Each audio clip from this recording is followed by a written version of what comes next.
Good morning, everybody. How are we all doing? Good. Right, so episode 13 of season 9 of Smallville, titled Persuasion. This was it was quite, I would say it was a very good episode, but also sort of quiet at the same time. There probably wasn't much hype about this episode as there was with previous ones like Warrior and obviously Absolute Justice being the main one this season. But what we've got in this episode is Clark is, how should I put it? It's Valentine's Day, and Lois is whinging on and on about Valentine's. She sounds a bit like me when I complain about Valentine's Day, to be honest. And this girl who's giving out like chocolates and stuff is like blowing out fairy dust to couples and stuff. And but this isn't just your ordinary typical fairy dust. This is fairy dust is actually mixed with kryptonite, and when she's blown it, it goes onto Clark's face, and his eyes suddenly glow blue and everything. So it's like, oh dear, what's just happened, kind of thing. And then we find out why or how the power works as such. He basically tells Lois that they need a more traditional relationship.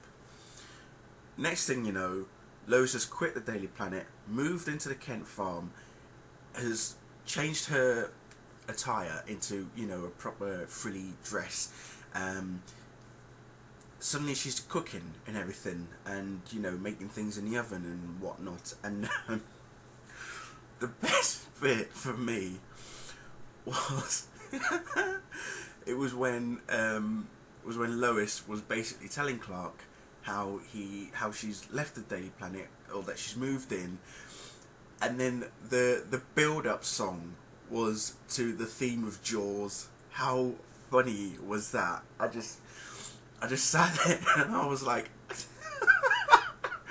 oh my god, could it get any worse for Clark? Bless him.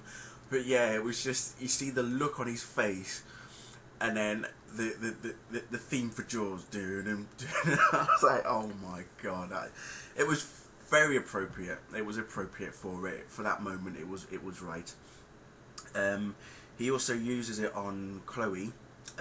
Basically tells her to watch his back, and she pretty much does that, as is shown later on between the altercation that she has with Lois.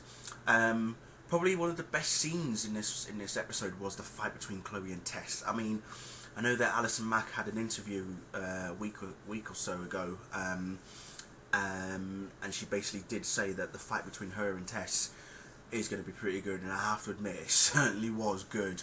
I mean, I've never seen Chloe in a fight since, I think it was season 3 in episode 11, Delete, where she was beaten up by, I say she was beaten up, but she was pretty much beaten up by Lana, who was under some sort of Kryptonian hypnosis at the time. And I think that was pretty much the only time that I've seen her in a scuffle with someone. So yes, it was very good to see Chloe in a proper fight this time. So that was, for me, probably one of the best scenes. Outside the whole persuasion side of things, Zod, the tower is pretty much complete. Satellite is due to get all ready and everything. Zod's confronting Tess regarding that side of things, so him and Tess are like arguing. Tess is basically saying to Zod, look, at the end of the day, you've got no powers, but when you do get your powers, even if you've got your powers, Clark will also have his powers, and he's going to rule you, basically. But what Tess doesn't realise is that when the sun or atmosphere turns the sun red, well, Clark's obviously going to lose his powers, and that's what brings us to the confrontation between Tess and Clark towards the end. But before all of that, Clark wants to find out who killed Jor-El. So because he's got this persuasion power, he thinks, right, there's only one person I know who can answer that question, so he goes straight to Zod. Tries to put Zod under the persuasion. I thought at first it wasn't going to work because, well, he's Kandorian, so he's also Kryptonian, so would it really work on a Kryptonian as well? But turns out it did, and revelations came up that it wasn't actually Zod who killed Jor-El. I'm not going to reveal who killed Jarrell, because you have to. You'll actually. I'd rather you watch and find out who it is, because it was a big. This particular revelation is now a big turning point in the rest of the series. If you all remember Pandora, when we all saw, inside Lois's mind, what happened when she went to the future a year ahead. Everything was different. The Kandurans were in power. They were flying. They had their Kryptonian powers and everything. Clark couldn't do anything because he was, powerless and everything. This time round, things have changed. As I say, the revelation of Jarrell's killer changes everything. And you towards basically the last sort of 10 minutes, especially the very last scene as well, does change everything. So I don't want to spoil that bit for you, because it is important, I feel. But overall, enjoyable episode.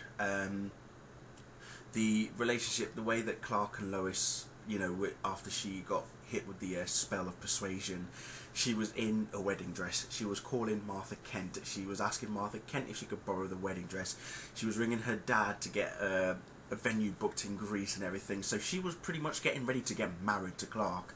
So it kind of scared Clark a bit. But yeah, no, overall a really, really good episode, I thought. And just now, I think, I don't know what's going to happen now with Smallville, because I know last week or earlier this week I did a video saying that season 10 was going to be on. Well, turns out it might not be.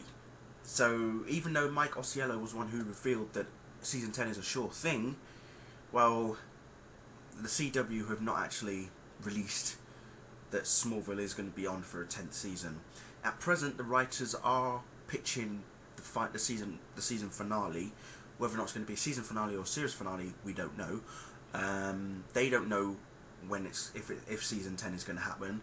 So at the moment, season 10 is still hanging in the balance, people. So ignore the video that I've done. I'll still keep it up, but just ignore pretty much what I've said. But at the moment, season 10 hangs in the balance. Just have to wait and see what happens. So I'll be back next week. It's a conspiracy, I believe, and I haven't really seen the trailer for that episode, so I don't know what it's about, but I probably will watch it in a moment anyway. So thank you all for watching, and as always, let me know what you think of Persuasion, and I will probably upload a few clips as well. Alright, cheers, bye.